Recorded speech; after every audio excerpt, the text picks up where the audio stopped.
So I'm Rebecca Bagley. I'm president and CEO of the Kennedy Forum. We're very excited to be here today. I was texting with my team this morning and slacking, and I was like, a year and a half we announced ago at the Alignment for Progress conference, we announced the Parity Index work with Third Horizons as a partner.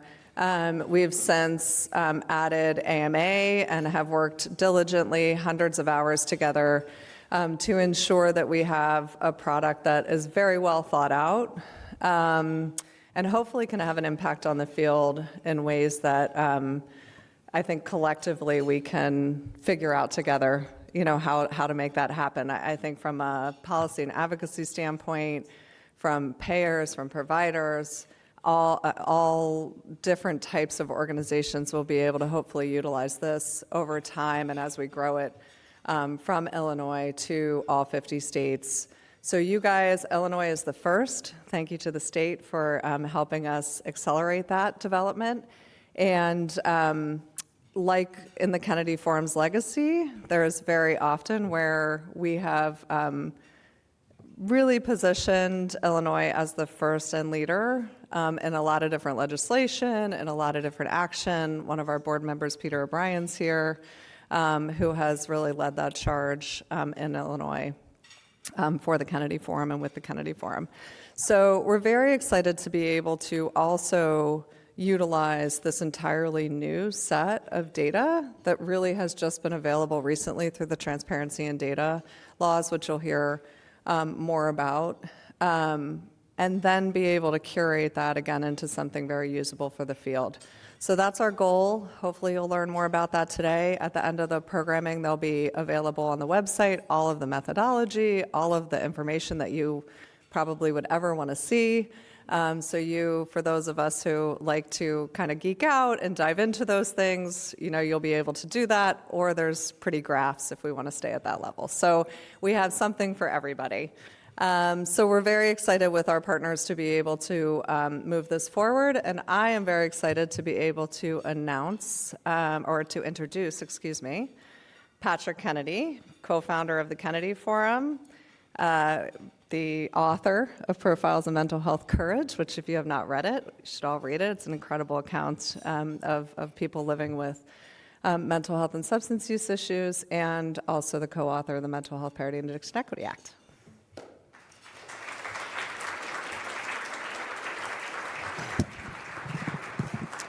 Thank you so much, Rebecca. And for those of you who don't know, Rebecca, her strength is that she hasn't spent her whole life advocating for mental health.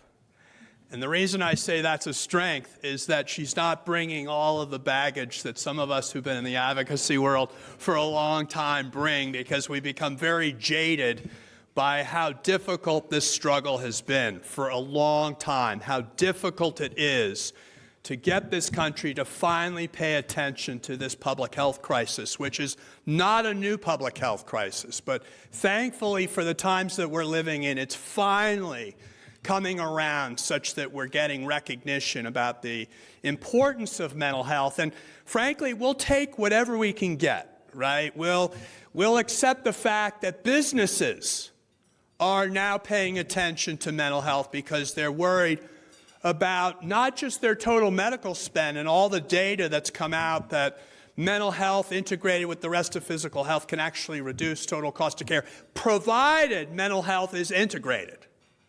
Provided we do away with the days where it's separate and unequal, because for too long we've marginalized mental health as something outside the house of medicine. And then we wonder why we're in the shape we're in today, because we've never paid for mental health in the way we've paid for health care in the rest of medicine. So today, we have a growing need, and guess what? We don't have enough clinicians. We don't have enough clinicians who are trained for the newer generation of therapies and treatment-specific therapies that can help people with specific diagnoses gain and achieve recovery, because we understand the evidence base and how important it is to practice those evidence-based protocols. I mean, God forbid we would like to do things in mental health the same way as they do the rest of physical health, where they actually use protocols of care and have those replicable across the country. So no matter where you go for care, you're sure to receive the evidence-based interventions. Why aren't we accepting that this is something that is not a fact of life for us, but is one that's routinely taken for granted in every other area of medicine? So, before I go off on another tangent, I want to also join Rebecca in paying tribute to Peter O'Brien, because we would not be in Chicago if it weren't for Peter O'Brien.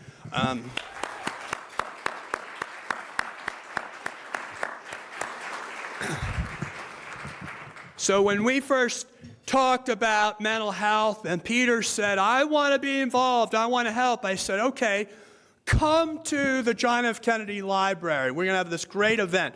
He said, okay, I'll be there. And so then we had this great event. We had the vice president. We had 4 NIH directors. We had Buzz Aldrin, because we were talking about, the race to inner space of the brain as opposed to outer space. And in any event, Peter looked around. We had a packed room, and Peter said, I'm going to do even better in Chicago.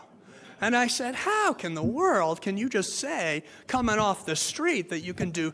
And of course, over the last decade, Peter and the Kennedy Forum, Illinois, have just packed this town full of supporters at every level: labor guys, Chamber of Commerce folks, local officials in the city of Chicago, statewide officials, a member of the state legislature in Springfield. I mean, it's just been a really great experience. And as a result of all that, Illinois stands as the #1 state in the nation for the fact that it mandated coordinated specialty care for first incidents of psychosis.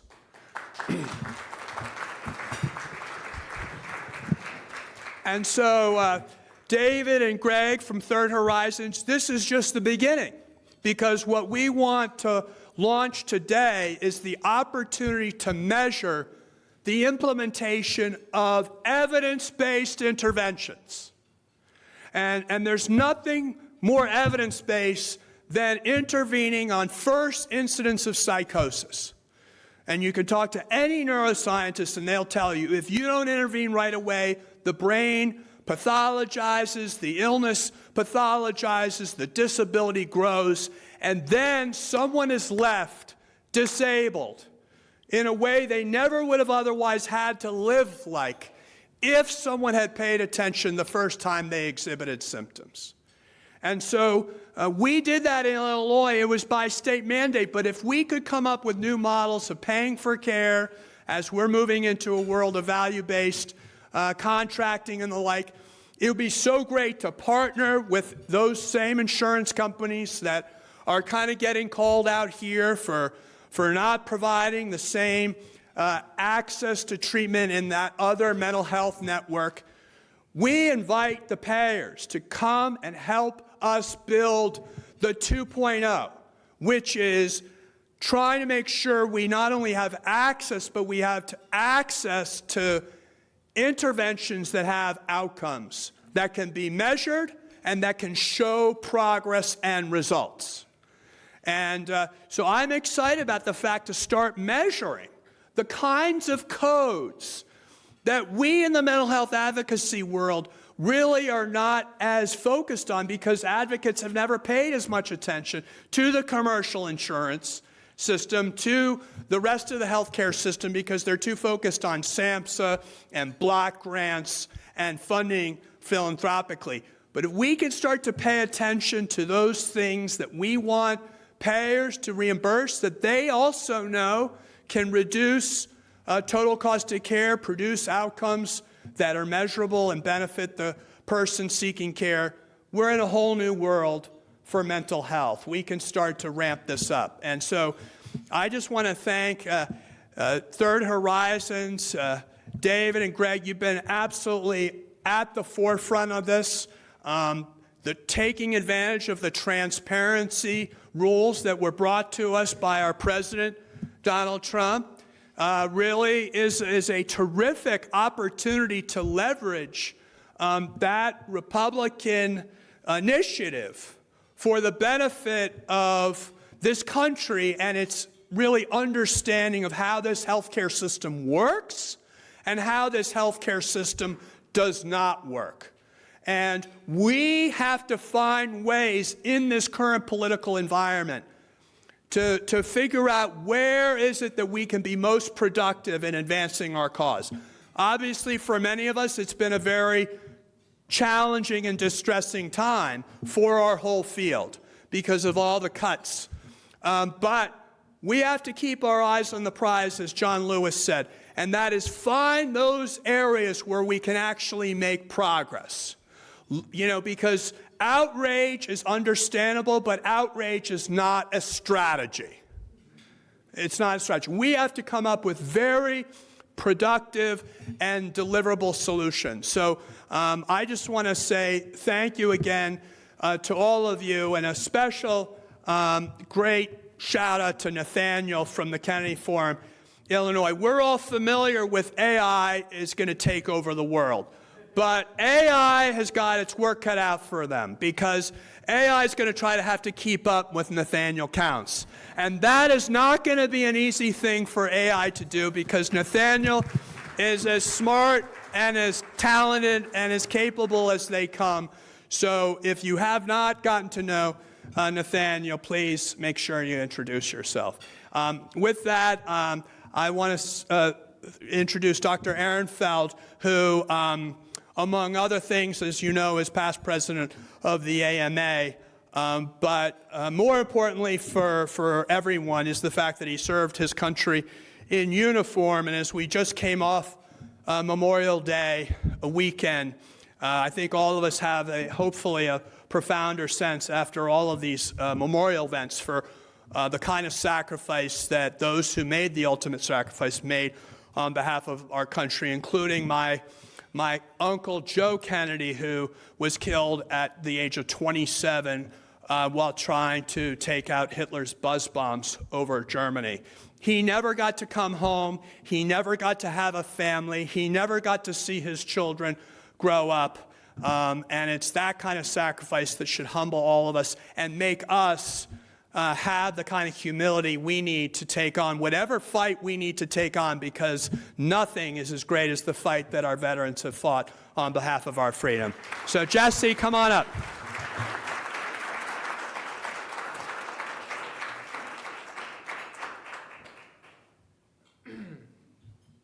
Well, Congressman, thank you so much for having me here today.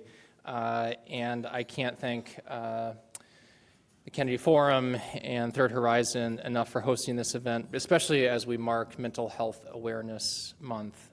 So as you heard, my name is Dr. Jesse Ehrenfeld. The slide is correct. There are no typos.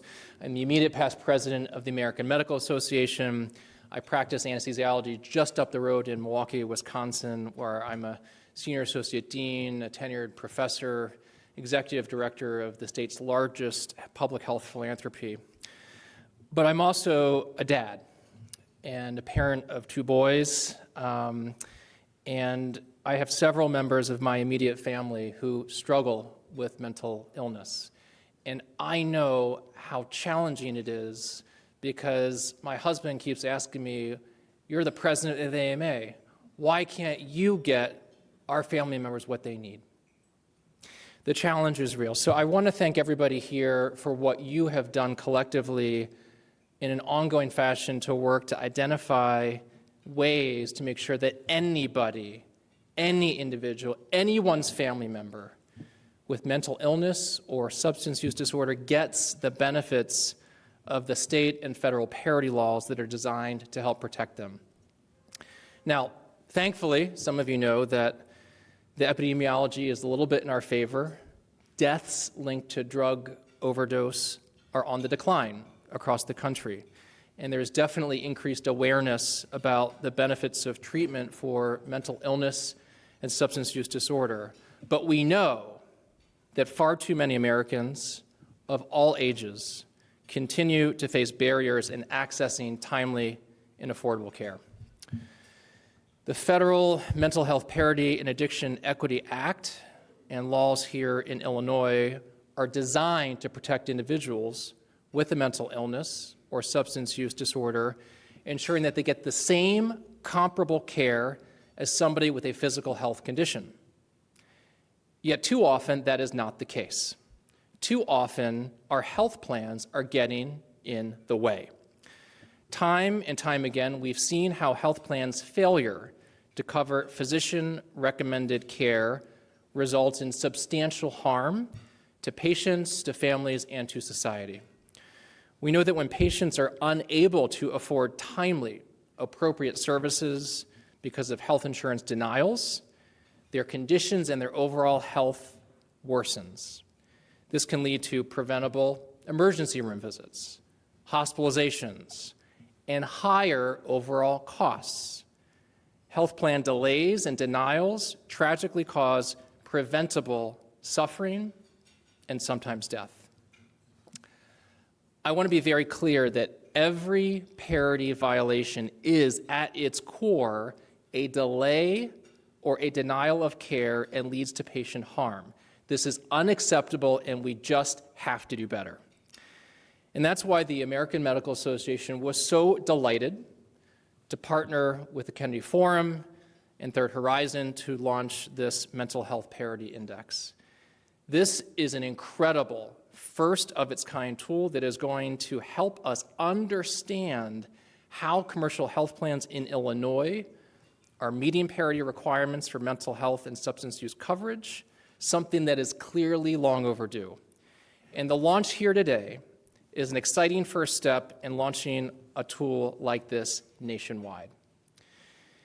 The Mental Health Parity Index is going to further empower our efforts at the American Medical Association to address the crisis with our partners at the state and national level by doing three things: fighting to protect from actions by commercial health plans that unfairly delay or deny access to mental health and substance use disorder care. Second, remove the barriers to getting adequate payment and coverage for health care organizations that provide the care. And finally, increasing transparency and strengthening the enforcement of parity laws. That's the only way that we're going to ensure that the commercial plans that are not following the laws are held accountable. The research shows that health plans that cover treatment for mental health treatment, substance use disorder, those plans save lives. But too often, that has not been the case. So the Mental Health Parity Index is going to support efforts to improve outcomes for patients, and I am so thrilled that we were invited to be at the table, that we could work together to make this a reality today. The AMA is committed to continuing to work to address substance use disorder and mental health challenges. We are committed to improving outcomes for patients, and we are committed to supporting physicians who are on the front lines of taking care of this crisis across our nation. We all have to continue to come together to partner to work on solutions, and I am so grateful for the partnership of the Kennedy Forum and for Third Horizon for your partnership on this initiative. Thank you so much.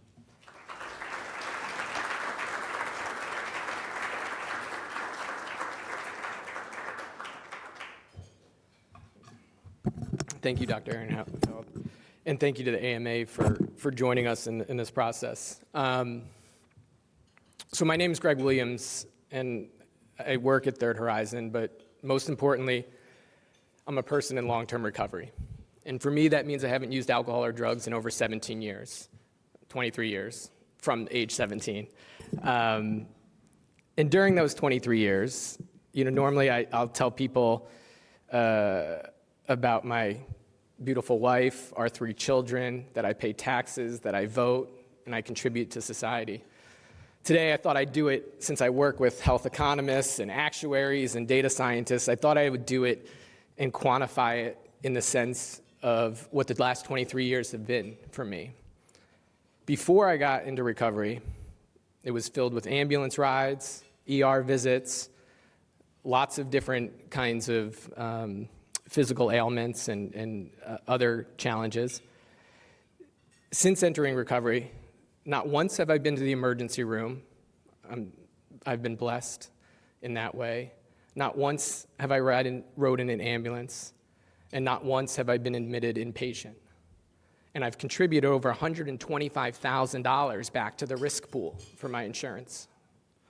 And so quantitatively, recovery adds value and can reduce total cost of care. And it's not just my story. I think most importantly, we have executives from insurance companies, Dr. Nemesek and others who've proven in their own claims data that mental health utilization lowers total cost of care. It doesn't add costs like we thought in the 90s and when we carved it out. Just like Patrick Kennedy said, we're here to look at the healthcare economics and how additional investments in mental health and improvements in networks can reduce total cost of care. And so I'm here to show you the index, and I'll unveil that, but it's been a long time coming, and I just wanted to quantify what we're really talking about here today is not about adding costs to our health system, but reducing costs, and that's a really important thing as well as healthcare savings. So right now, it's better viewed on your desktop, so I don't encourage people to take out their cell phones. But if you have a laptop, I won't be offended if you want to break it out. Chrome seems to work best, but Safari also works for those Mac users, thanks to our colleagues at Internology who designed our interface. But as you get to the mental health index, this is your landing page.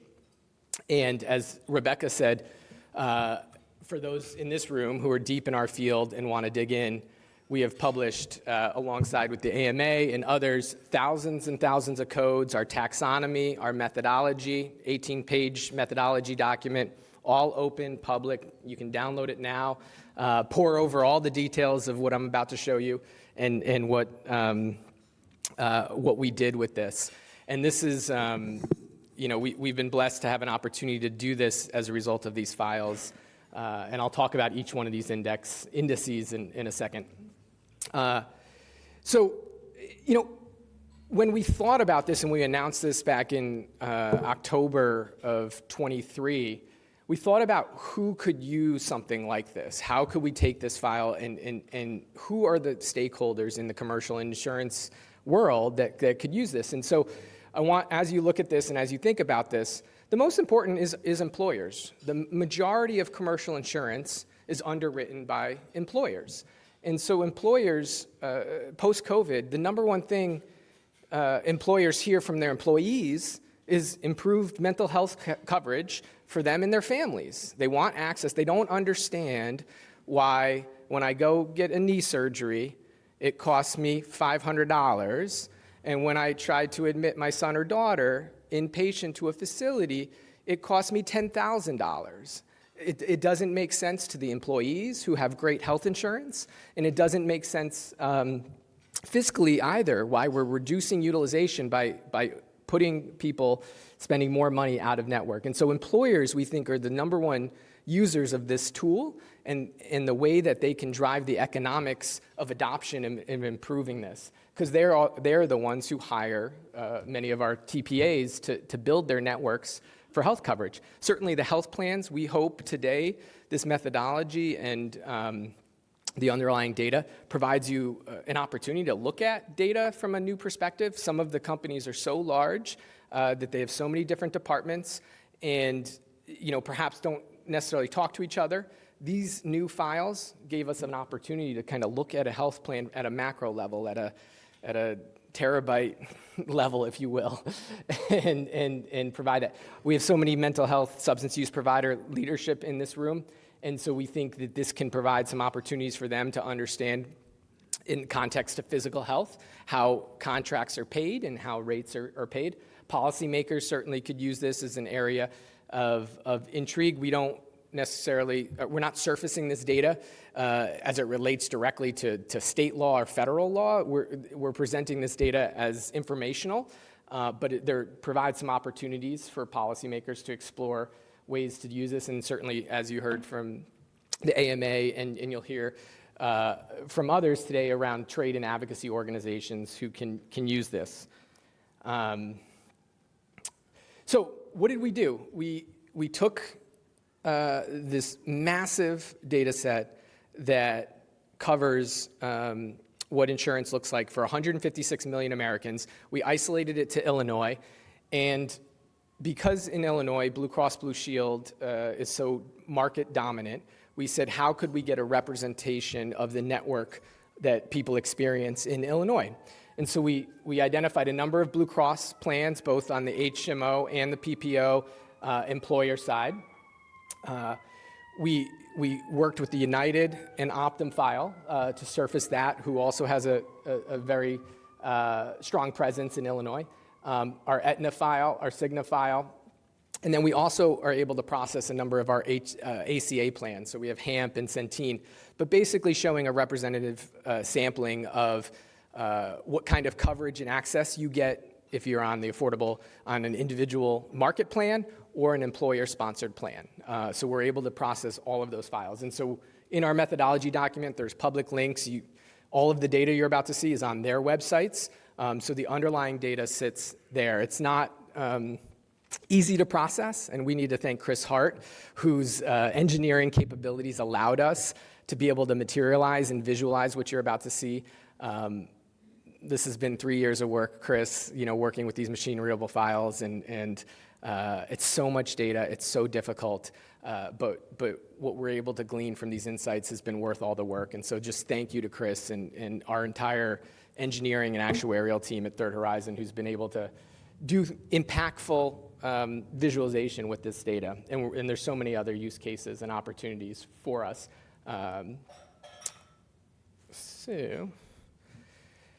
So in the methodology document, this includes technical assistance from the American Medical Association, including physical health billing coding experts, mental health substance use subject matter experts, legal and policy experts, data science engineers, actuaries. So it was a group of people who worked over 18 months to bring this methodology forward. We leveraged existing research methodologies from Milliman and RTI and other researchers who did similar activities with claims data. We just had to apply it to a novel data set that doesn't have certain components to it. And we were reviewed by a number of leaders in the field, associations, and the like. So a number of people have looked at this. And all of that is published in this downloadable PDF. The first index is what we call our network composition index. And this is this in-network, out-of-network dilemma. And when we navigate a friend, a loved one, to mental health and substance use treatment, there seems to be, we're 1,000 times more likely to navigate somebody out of network for mental health care.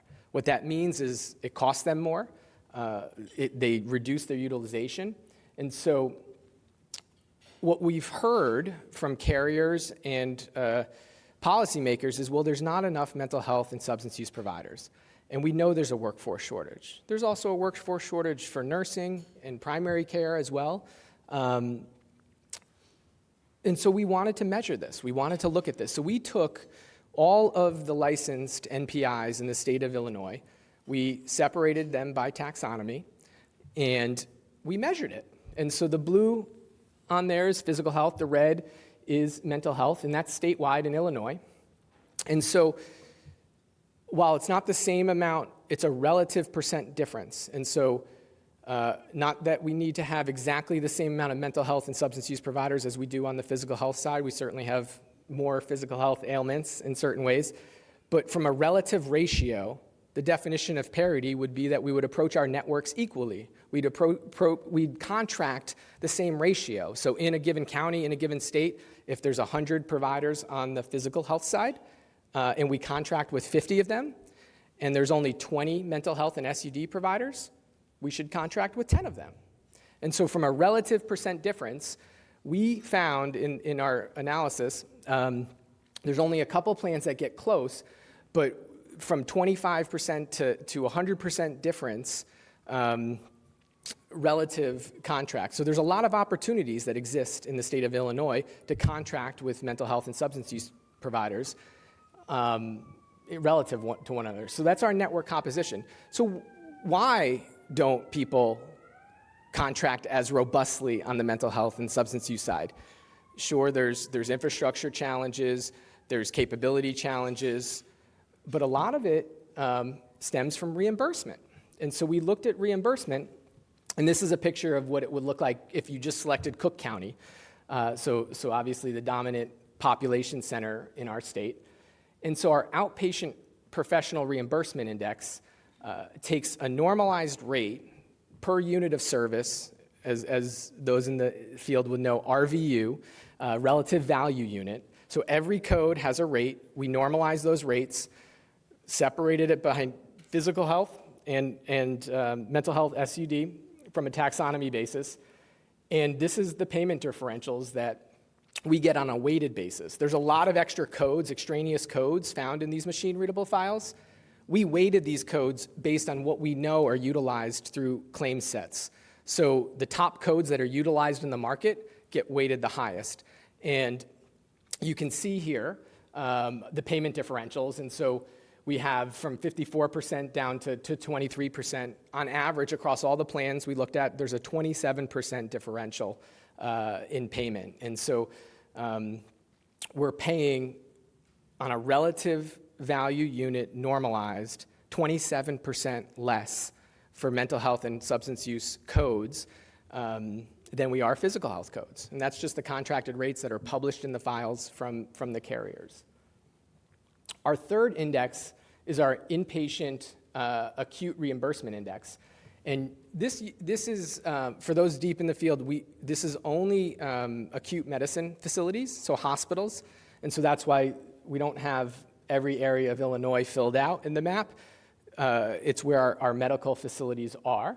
And so this looks at if they have a psychiatric unit or a substance use unit inside the hospital. Hospitals often will contract on what they call a DRG, a diagnosis-related group, and it's a bundled rate, so by admission. And the commercial carriers are using the same methodology. And through that bundled rate, we actually saw quite a bit of payment parity. So for a psychosis admission or a substance use admission, when normalized on a DRG basis, it's similar to a maternal admission or a digestive or a respiratory admission. And we saw that pretty considerably across the plans. And we asked the American Hospital Association, why do you think this is? And they say that hospitals negotiate on a DRG base weight. So they negotiate with commercial carriers from that base weight. And then we said, well, okay, what about length of stay? And what we know from national data, mental health visits, on average, inpatient, last 1 day longer than physical health admissions. And so when we adjust by average length of stay, we saw a 60 to 100% payment differential per day for a psychosis admission, for a substance use admission. And this is what we're seeing in our acute reimbursement index. And so you'll see these in this press release is going to go out, but these are the same data points, just to reiterate. So we see about 55% less percent difference relative to each other, contracted rates of mental health substance use providers. The cool part is we can work with any plan, we can work with any carrier, we can go county by county in the state of Illinois, we can give them a list of NPIs of all the ones that could be in contract, that they are not in contract with. Often we leave it to the providers to make the overture, but certainly we think it's a two-sided equation where we believe the carriers could do some assertive outreach to areas of need, and so you can explore that in the tool. From an outpatient standpoint, as I said, it varies by plan, but we saw an average of over 27% lower payments on the mental health substance use side, and then the inpatient side. We saw 60 to 103% payment differentials per day. And I am privileged to introduce David Smith, who's our founder CEO at Third Horizon, and a health economist who will bring up our panel for a discussion.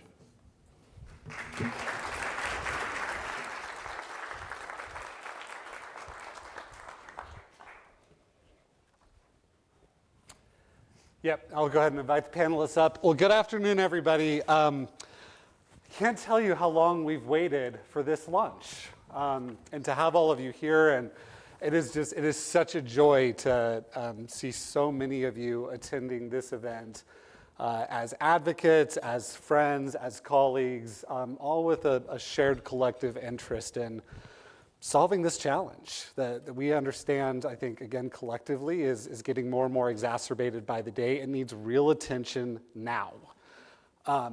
We made a decision in our business a couple years ago to get really deep in the analysis of these machine-readable files, which we've been referencing. And what we haven't said is that these are complicated files. Payers post these every 30 days, and they have incredible information, but you're talking about billions and billions of rows and records, right? So it's not something you export as a CSV and run a pivot table and do a quick analysis. This requires heavy engineering, heavy technical skills to analyze it.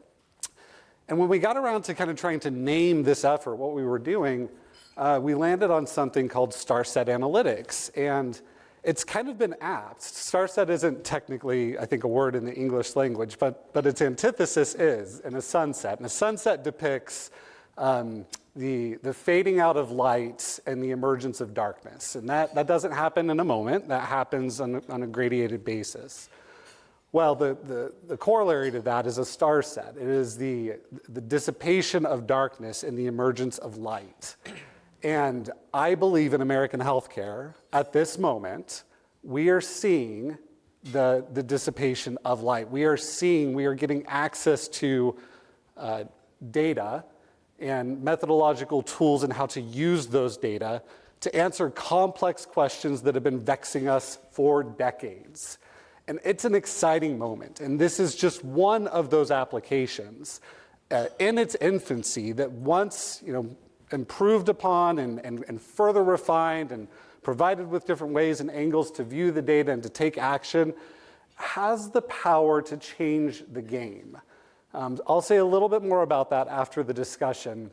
But I do want to spend a few minutes with three esteemed colleagues that I have up here on the stage, all just incredible and passionate advocates in their own right, and talk a little bit about what's going on here in the state of Illinois, what's going on with parity regulations generally, how we can think about the use of this tool as an instrument to make change, and we'll go from there. So to my very far left is Nathaniel Counts. Nathaniel is the Chief Policy Officer for the Kennedy Forum. There is no way I can give Nathaniel the tribute that Patrick gave him a few moments ago. But I will double down and say he has been an absolute delight and joy to work with through this entire journey. To his right is Dr. Tripti Kataria. Tripti is the president-elect for the Illinois Medical Society and is also an anesthesiologist. So you and Dr. Ehrenfeld, I'm sure you guys already know each other, fellow anesthesiologists in the same circles. I've had an opportunity to get to know Tripti over the last few days, and whip smart and so passionate about this space and excited for her leadership of the Illinois State Medical Society in her upcoming term. To my left, so privileged, so pleased to have Dr. Inger Burnett Ziegler here with us. She is a psychologist by training and is the Chief Behavioral Health Officer for the state of Illinois. So no small job in our state right now, and hopefully this tool will be useful to her and the work that she's doing. Nathaniel, let me start with you. Anybody that's watching the parity regulation drama unfold, right? It has been like an 18-year adventure, and we have not been able to get this right. So in September of last year, the Department of Labor, formerly under Secretary Walsh's leadership, promulgated some updated regulations. And there's some controversy around that, as you would imagine. Employers and others sued. Trump administration had to make a decision as to whether or not they would defend those regs. They decided last Monday that they would not, out of the Department of Justice, effectively kicking the regs back to DOL and nullifying them. We built this tool to be agnostic to the regs. So we breathed a huge sigh of relief last Monday that we made that decision. Nathaniel, where do we go on parity regulation from here? Yeah, thanks so much for the question. So the law of the land still remains. The 2008 Parity Act is in place. And then the 2021 Consolidated Appropriations Act also required additional actions from the Department of Labor. And so the laws still need to be faithfully implemented, sort of no matter what the outcome is. And so what we got in the past few weeks is a non-enforcement action and then a statement that they're going to reconsider the parity final rule. And so they need to still go through standard notice and comment period where they have, an open comment period and we can all weigh in, and then that's the opportunity to rethink the rule. But they do have to take action. And the thing that's been really exciting is we've had a chance to work with a lot of the folks in this room across employers, across plans, across providers. And everybody, consistently says, like, we support parity. There's no discourse around, like, should we have parity or should we not? Everybody supports parity and I think is incredibly even proud of the progress they've made on parity in the past 15 years. And so I think the opportunity is to work together to figure out, like, what is this next step for implementing the 2021 law, which President Trump in his first term signed into law, in which I think the plans, the purchasers, the providers, everybody sort of supported this first iteration law that still needs to be implemented. So I think there's a real opportunity to move forward on implementation of a new regulation. And I think this data, like the transparency rule generally, and then this specific data is an incredible opportunity. Before this, we had sort of very qualitative analyses, like what does it show on this side of the paper, what does it show on that side of the paper, but now we actually have robust data that can give us insights into what parity could look like on the ground. And so I think that's a really powerful move forward. The other thing though is, as you pointed out, even in the original 2008 law, the most recent parity report to Congress, big thanks you to former Assistant Secretary Lucy Gomez, they were working on parity and reimbursement even before the final rules came out. There was sort of very similar analyses to what we have in our tool looking at parity and reimbursement. So I think the path still remains the same, and the question is, how do we nail down the specifics of transparency, data, and what's our path forward together? Nathaniel, I warned you I would go off script pretty fast in the discussion. I'm so ready. I'm doing that now. Part of how we have tried to address this on a regulatory basis, as you pointed out, has been more qualitative, the qualitative treatment limits and the like. And at the beginning of my remarks, I talked a bit about the emergence of new data that allows us to quantify things in ways we haven't been able to quantify. Can you play out how we could use quantitative methods as a means of improving regulation? Is that a tenable thing we should be trying to get done? And what are the opportunities there? So I think the thing that we all care about, so there's two aspects to it, as Patrick sort of outlined earlier. There's access and then outcomes, how effective is the thing that we have access to. And so I think there's sort of two sides of this issue that we're also working on. And I think parity sort of most directly relates to a lot of the access issues. And so you think about what is it that drives whether people have access to care or not. There's some plan level factors like reimbursement rates, like provider admission, the effort put into recruiting providers, credentialing standards, things like that. And there's also a host of exogenous forces. So do people want to be social workers? How much is another job paying? A bunch of sort of other factors that are outside. Stigma around mental health, for example. And I think what we have the opportunity to do is drill down more, that we have this richer data to look at, based on analyses, which factors do seem to be driving actual decisions to go into the workforce, to join networks, to provide care, to see patients that are within plans' controls, and then which ones are just completely outside of their control and then become areas of shared advocacy. And so I think with the rise of, funny Patrick mentioned AI, with the rise of machine learning, data-enabled tools, we have more insight into causal inference about which factors matter, and I think there's an opportunity to work together to really shore up access on that front. Let's shift the regulatory context from federal to state. And Dr. Burnett Ziegler, I am so grateful that there are people like you willing to do the job that you're doing, because I can't, it has to be a hard job. And there have to be nights you go to bed and you're just like, oh my gosh, am I making progress? This is massive. And it's so important, and I know you know that. How are we doing in Illinois as it pertains to parity? Where are there opportunities? And same kind of general question to Nathaniel. When we think about the capacity to quantify these things now, what can we do with that here? Yeah, thank you for the question. And I want to start by congratulating the Kennedy Forum on this report. I think coming from a clinical research background, I really value the importance of using data and transparency to inform the decisions that we make around service delivery. And so I think to that end, a tool like this could be incredibly meaningful in terms of better understanding where our service gaps are and how we can fill those gaps. In terms of the state, I think there are some efforts to, some similar efforts. For example, DOI has taken some efforts to do some mapping of behavioral health providers that are on private insurance networks. And what that's really highlighted are the gaps, particularly in the southern and rural areas.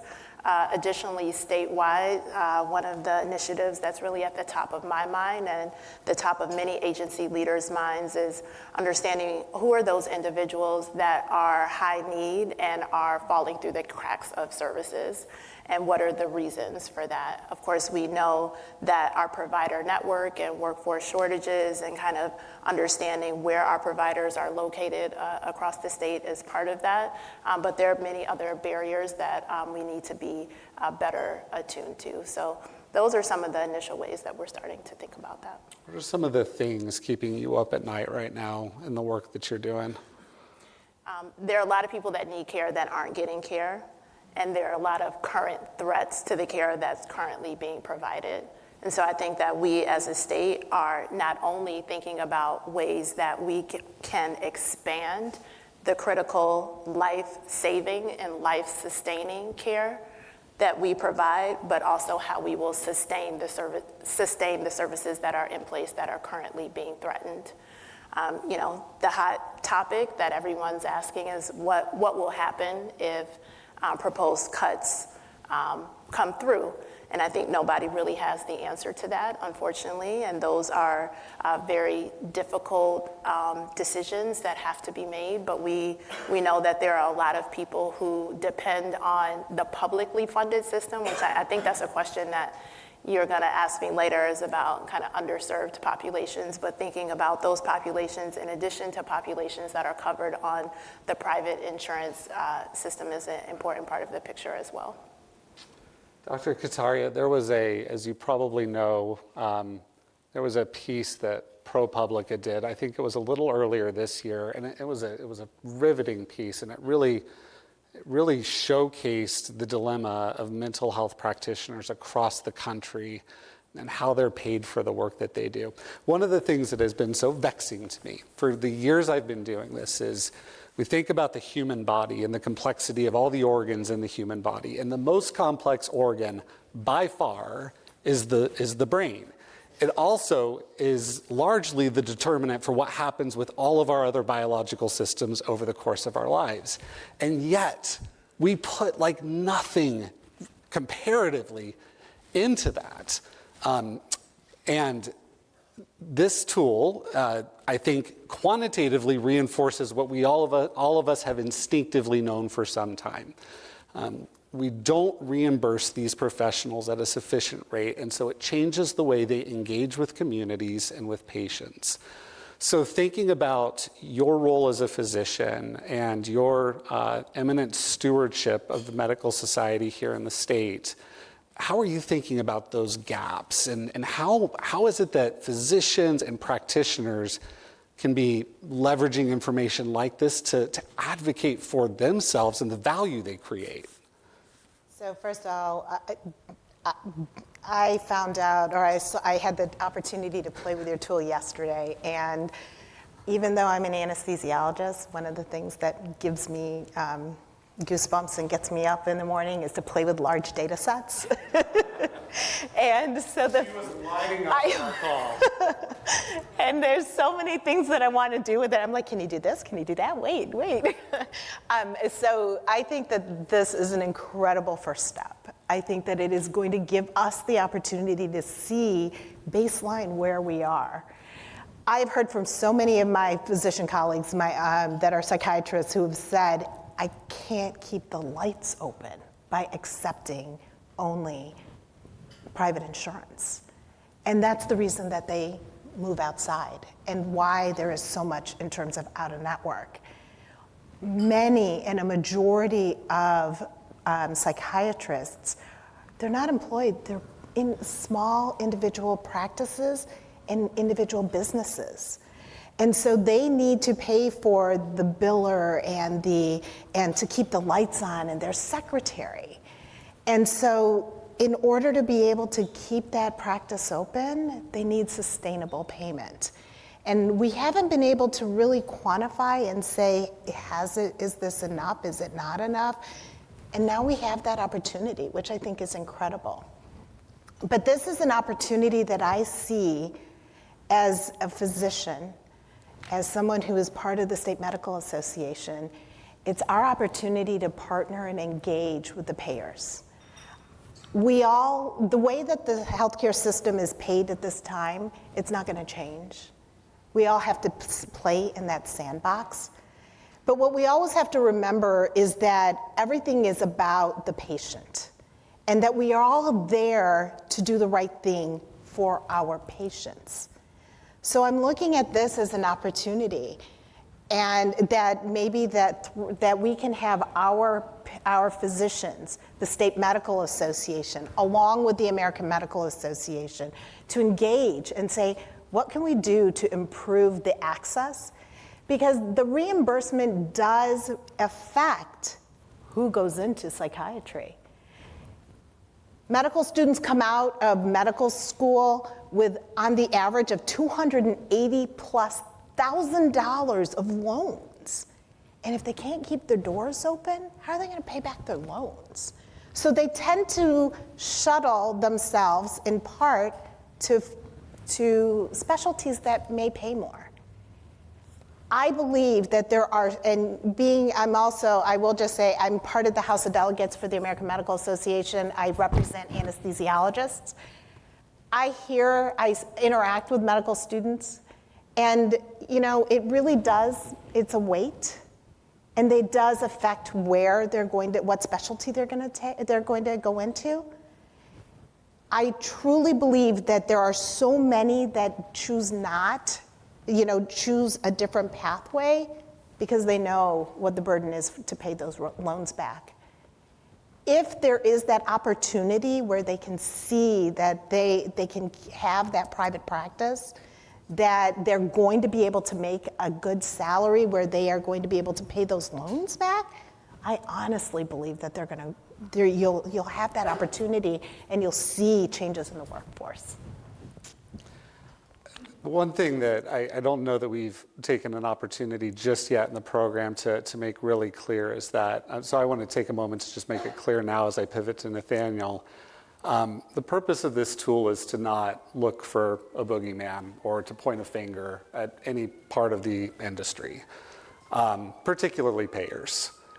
We collectively have built an economic construct around healthcare in this country that operates on one-year underwriting cycles and is based on facilitating reimbursement and managing money in very specific ways across very specific programs, across very complicated geographies. And we have lacked the data to be able to look at these things. And one of the things so no finger pointing at all, one of the things that has created over the course of time is mental health is not, you don't show up and have a conversation and your clinically resistant depression is cured or you're not at risk of using again. Mental health is a journey, and nobody's immune from it. If you're a human being, you're not immune from it. And we've all had something. And because of that economic construct that everybody plays to, Nathaniel, we have hollowed out this country's mental health infrastructure. And we've done it at a time where we need it most. Patrick was on Meet the Press Sunday morning. If you didn't watch this, they did an entire hour focused on youth mental health. This is an intergenerational dilemma, and we cannot afford to let another generation go without addressing it. So if we know we've hollowed out the infrastructure, and we know we have an economic construct that is prohibitive historically to being able to make some of these systemic changes, where are there opportunities with the data to start charting new paths? Everything we've done for decades isn't working. What are some of the new things we should be thinking about? So with this data, I think one of the really powerful things, right, is even, let's say you wanted to analyze your own data, which is already an incredible feat. I just wanted to, again, shout out Christopher's work. I once looked the machine-readable files in the face. And it was kind of like, like looking at like a solar eclipse, like I needed special glasses. It's quite, because it's not like just a complicated Excel spreadsheet. It's like, I mean, this data wasn't meant for analysis, right? This is like just like accounting data, basically, like just terabytes of accounting data that was used for putting together contracts. And there was only like ever thought to even be a concept to be released in like 2022 with like very little fanfare too. And like, so things like basic ideas like parity also predate, like when Patrick led the passage of the parity law, cloud computing didn't even exist. Like there was no basis on which we could have had a lot of these analytics. And so I think one of the really powerful opportunities is by surfacing data that's like transparent across payers, you have an opportunity to have like more of a level playing field for infrastructure. Even if you analyze your own data, you still have no insight into what everybody else's looked like, and to try to figure that out would have been an antitrust violation. That would be illegal to try to figure out how everybody else is paying. And it was one of the challenges, like this has been systemic in value-based payment, right? Is that if just one payer tries to change an incentive, it has no impact. Like Duke, I think, did an analysis, and they had like 30 different value-based payment contracts, and it only made up like 17% of their business. And like, so they just see where the quality measures go and don't change any behaviors in reality.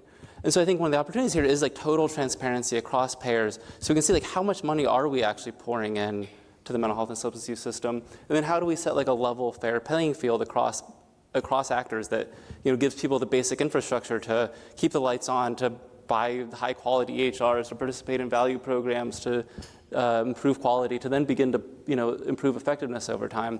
And so I think the data can be an important driver for seeing some of these market dynamics that would be completely dark until now.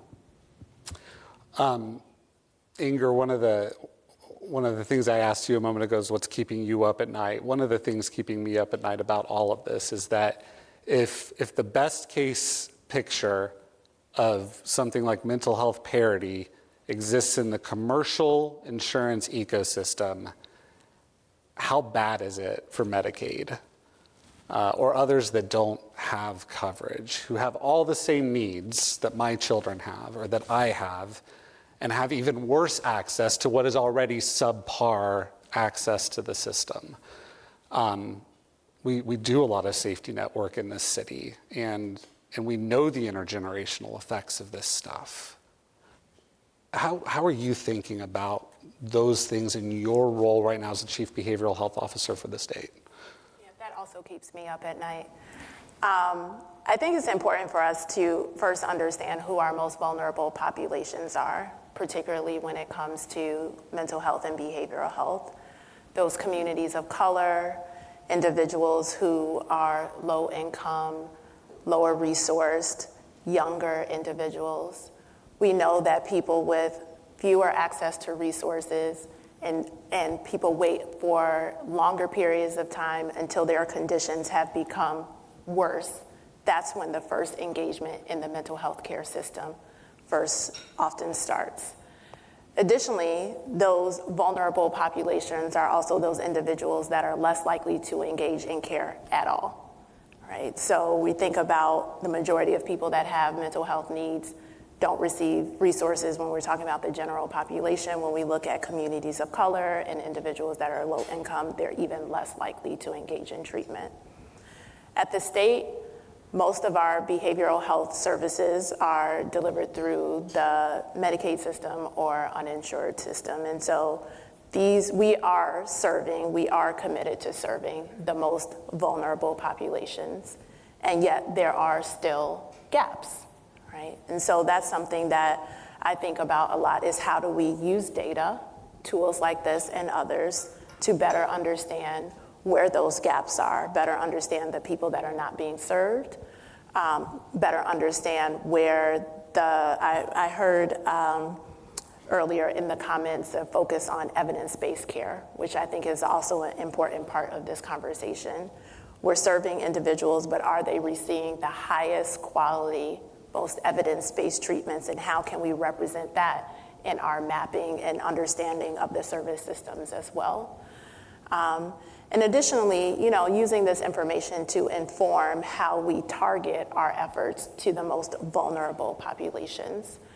Thinking about trauma-informed treatment and infusing that trauma-informed lens not only to the individuals in the community, but also to service providers who are also deeply impacted by the work and the service that they're delivering.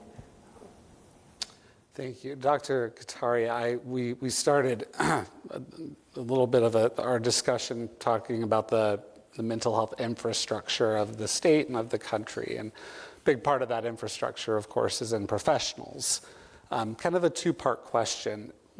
Where do you think there are opportunities to begin rebuilding our mental health professional infrastructure? And the second question is, we're obviously going through a bit of a moment in technology right now. Kind of have no idea how this is going to play out over the next 18 to 36 months, but we know it's going to allow us to do some things we haven't been able to do in the past.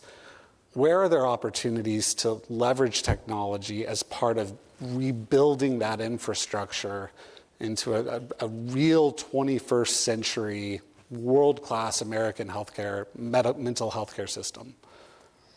That's a great question. When I think of infrastructure, I think of it in two parts. There's the education portion and then a technology portion. In terms of the education, I think that we need to really improve the undergraduate medical education, so medical school education, to really encompass more of mental health. I'm not sure that I can remember when I was a medical student, I got a month of psychiatry, and that was it. I mean, it was not kind of thread through all of your undergraduate medical education. So I think that, as we have seen mental health, the stigma of it decrease, the rise of the crisis increase, we really need to start thinking about how do we educate our medical students more so that they realize and they recognize, whether they're a primary care physician or an anesthesiologist, that somebody needs help, and how do we do so? In terms of further infrastructure, I think that there's really an opportunity for using, and psychiatrists have been doing this more and more, as well as psychologists and even my therapist. I don't see her in person anymore. I see her, through Zoom.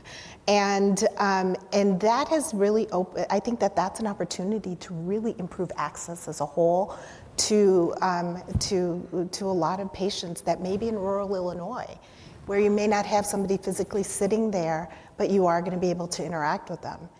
It does create a problem in the sense, or a question, do they have access to high-speed internet in those rural areas? Because that's another divide. That's a healthcare divide, where if you don't have access to high-speed internet, how are you going to do that Zoom meeting? Or that virtual meeting with your therapist? In addition to that, I know that there have been a lot of collaboration between psychiatrists and primary care physicians to be able to really improve the reach. And that, I know that I was just talking to some people that are here from Northwestern that are doing the yeoman's work and phenomenal work, just really, expanding that. I have a friend who is a child psychiatrist who has really expanded it here in Illinois, and I think it's something that we need to get the word out. Get the word out to primary care physicians saying, hey, we can do this. We can increase our reach to many of those areas where there are the gaps. And we don't, and it's been accelerated. This technology acceleration actually occurred because of COVID. I know COVID was such a horrible thing, but you know what? It makes me happy that we went from 0 to 200. Suddenly, where there was nothing that you would do over Zoom, you could see your doctor over Zoom. So I think that we need to remember, okay, yeah, let's leverage the technology, let's leverage our network, but we also have to remember, in terms of that infrastructure, let's make sure that everybody is, that where there are gaps, they have that technology, the ability to do that technology. So whether that is through, the high-speed internet, or do they have the right phone even? So not everybody has a computer, not everybody has an iPad, but do they have the right phone where they're going to be able to to participate as well. Tripti, thank you. I'm going to ask a final question. Same question to all of you. Nathaniel, I'm going to start with you and invite you to kind of take a federal perspective, and then Tripti and Inger, maybe have you take the Illinois perspective. There's a confluence of things going on right now, obviously. There's the current federal agenda, which is a bit bifurcated. Obviously, on the one hand, we are seeing cuts and reduction of spend in other areas. I also do believe that this HHS secretary believes in reforms here and is going to invest in that. And I think that it is a win as that agenda gets formalized. I believe folks like Doug Nemisek at Evernorth and the analysis that Greg referenced earlier, where businesses are increasingly understanding the correlations between mental health and physical health and spend over the long run. The data is already beginning to show us what those corollaries are. Changes in the culture, changes in the willingness to jump into this space, whether you're an entrepreneur or you're an aspiring clinician. When we think about the emergence of other data like this, what's the path forward? What's the strategy? Where do we need to be going from here? Because as I know you agree, and as has been stated already today, this is not a figure it out in 2028 kind of thing. This is now. What do you think that means? So I think one incredible opportunity is the amount of alignment across the stakeholder ecosystem about some of the fundamental aspects that need to be addressed. So I think there's a lot of alignment around EHRs and behavioral health IT. There's a ton of alignment around quality, and a lot of these things are newer too. Like, I don't want to say like there's always been alignment. Like, I think a decade ago there was not alignment that we should even have a quality measurement system for mental health and substance use, right? That was like an open question, or like, should we have value-based payments? Should we have even like EHRs, like, should we all have to adopt them? And so I think now that there is sort of like broad buy-in across, and there's agreement across like purchasers, plans, providers, consumer community, there is a lot of opportunity for shared advocacy and Senate and House leadership along with folks in the administration. So I think that's a huge opportunity. The challenge I think we face, which you gestured to, is the budgetary one in a lot of instances. And I think that one of the opportunities there is getting better about accounting for, we know, like, there's so much evidence that improving mental health and substance use outcomes lead to all sorts of downstream economic benefits, and especially, like, federal budgetary benefits. The difference between someone, I really appreciate Greg sharing his story earlier, but the difference between someone being in the workforce versus not being in the workforce over a 10-year budget period is profound. That's like thousands and thousands of dollars of federal tax revenue just from that person, but then also all sorts of spillover effects to corporations, to firms, and like it affects interest rates like at a large enough scale. And so I think to the extent we're able to increasingly account for these downstream economic benefits, and then same thing at CMS. CMMI just gestured more strongly that, like, before we put out a model, we want to make sure that it's actually going to save money. Like, the days of hoping are over, and we actually are going to try to like model out if these things are going to yield benefits. And so I think getting more serious and rigorous about this accounting, because there's so much evidence, including evidence generated within the Kennedy Forum, that improving mental health outcomes leads to these downstream budget effects. And if we can count that consistently, then I think the fact that there's so much alignment on the core policy issues means that we can drive forward with this shared infrastructure and access.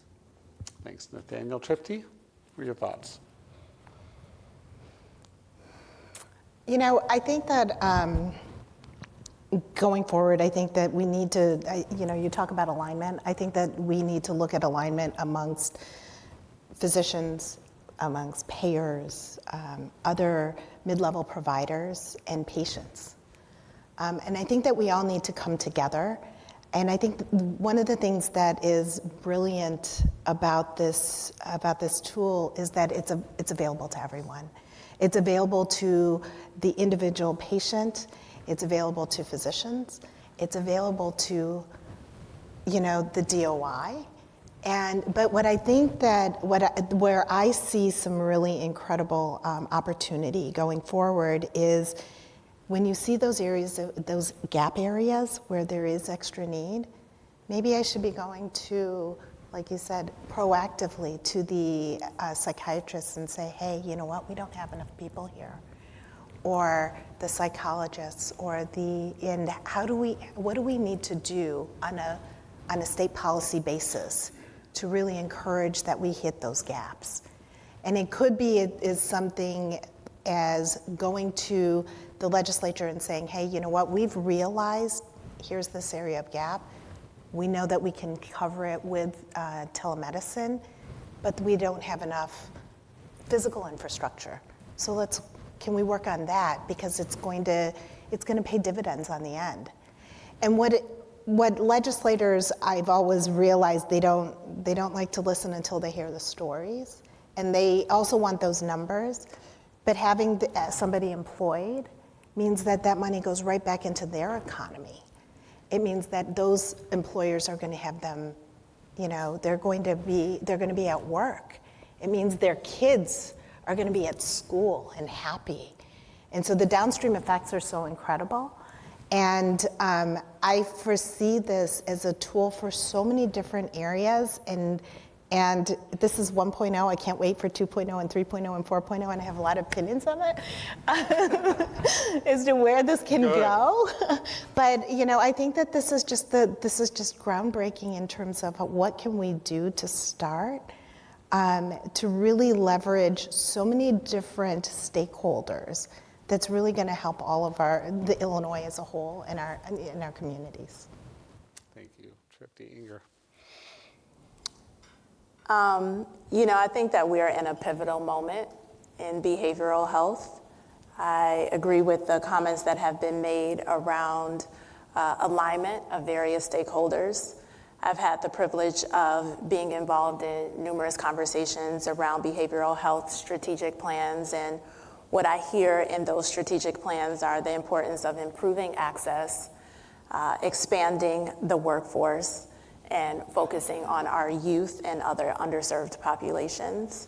I think the opportunity here is to really think about ways that we can innovate in those areas, using technology as a source of innovation, not only to expand on our data systems, but also thinking about technology in terms of how we expand our workforce pipeline.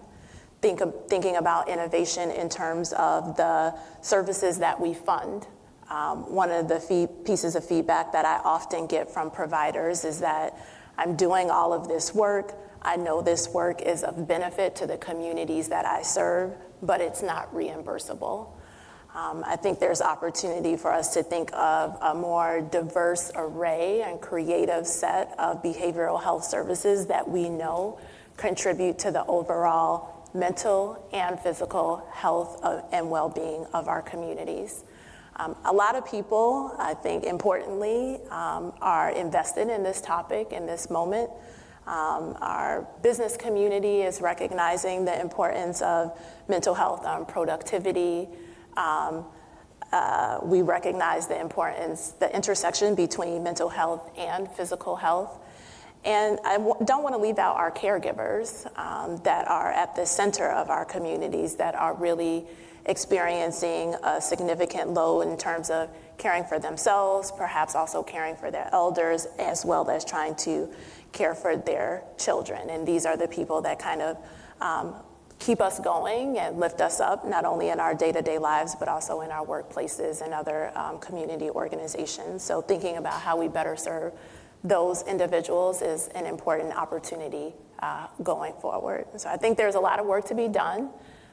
Again, I think data is such a critical way for us to understand the problem and understand where we really need to allocate our resources and be innovative and creative in how we tackle those problems. Thank you. I want to express my sincere gratitude to each of the three of you for not just participating in this, of course, but for the work you guys do for and on behalf of those around us each and every day. Please join me in thanking our colleagues for the discussion.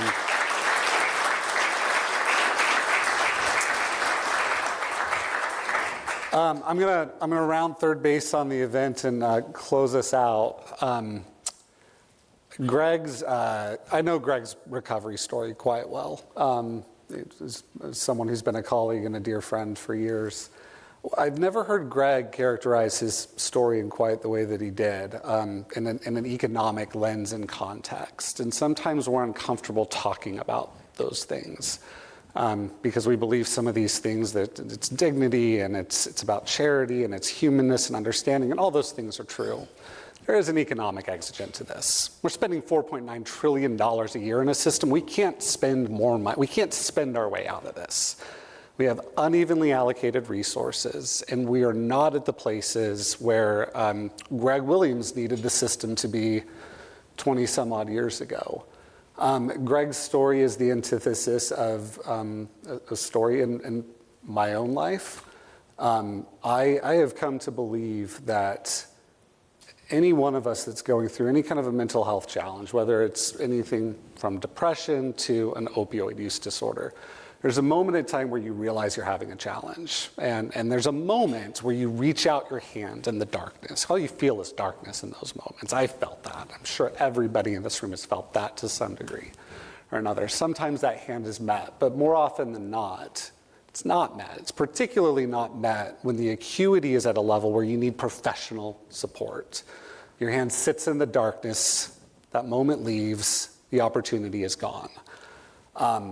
I lost my dad, brother, and sister all to opioids a lifetime ago. But they all had those moments where they had reached out their hands and we couldn't find the right resources and support for them. I think about my 3 kiddos and the world they're growing up in. What a hard world this is becoming by the day. And there are going to be moments where they're going to reach out their hands.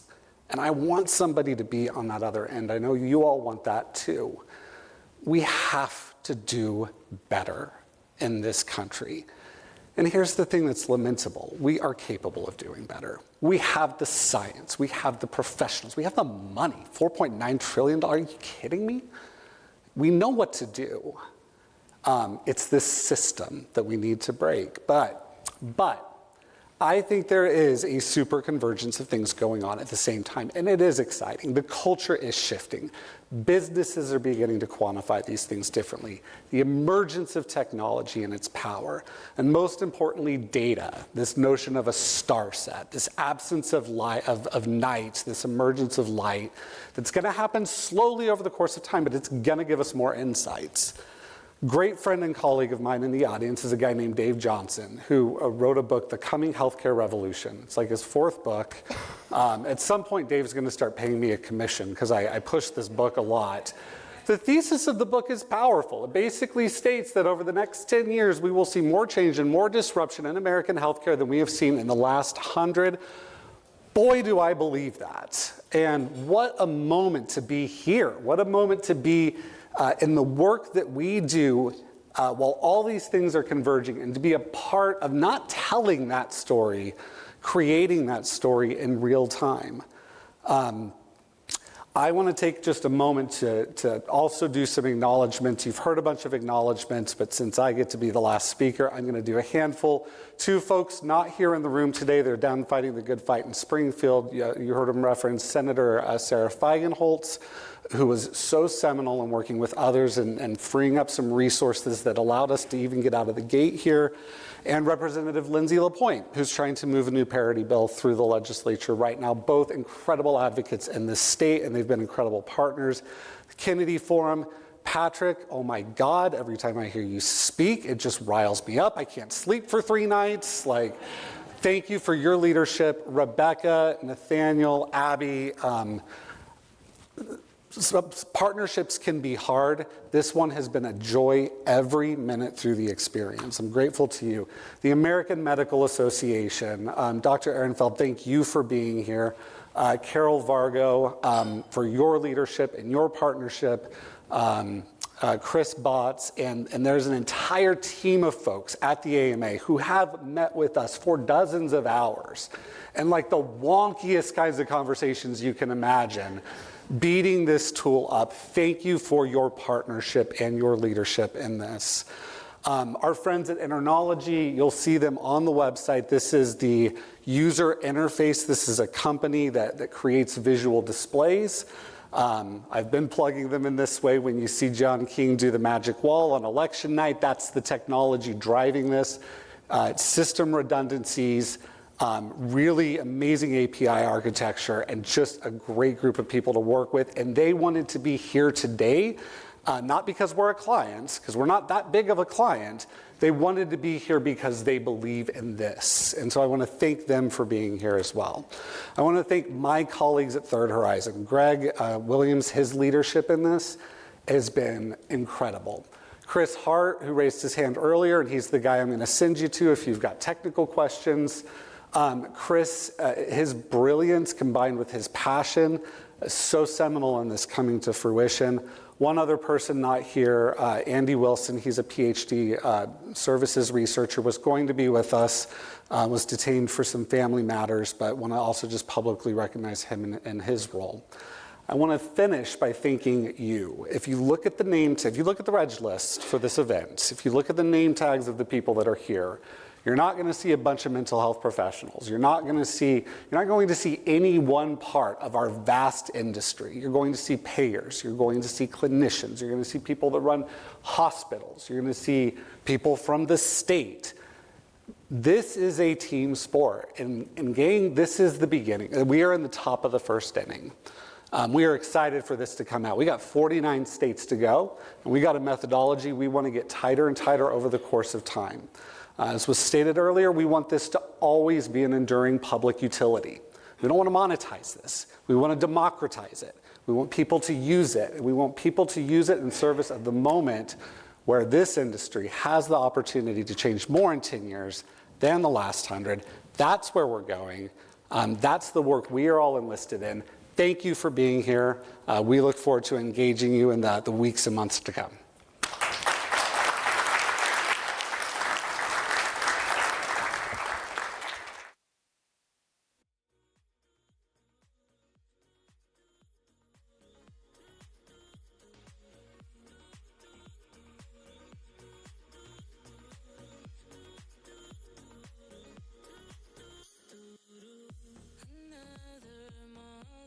Breaking heart is taking over.